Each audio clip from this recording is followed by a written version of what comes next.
আসসালামু আলাইকুম। আমি মিরাজুল ইসলাম।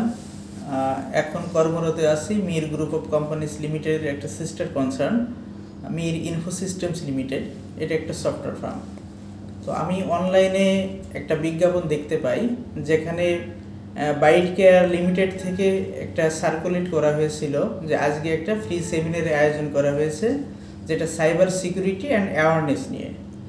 সো আমি ধারাবাহিকতা মেনটেন করে এখানে সেই প্রোগ্রামে অংশগ্রহণ করি এবং আমার যতটুকু মনে হয়েছে যে এই সেমিনার থেকে সাইবার সিকিউরিটি সম্পর্কে জানতে পেরেছি, বিশেষ করে আমাদের কি কি থ্রেটসগুলো আছে, কি কি রিস্কগুলো আছে এবং কিভাবে এটা মিট আপ করতে পারি বা কিভাবে আমরা সিকিউরিটি মেনটেন করতে পারি, একটা বেসিক ধারণা আমরা পেয়েছি। So thank you so much byte care limited আপনাদের এই সুন্দর প্রোগ্রাম অ্যারেঞ্জ করার জন্য, অ্যান্ড থ্যাঙ্কস এগেইন। আল্লাহ হাফিজ।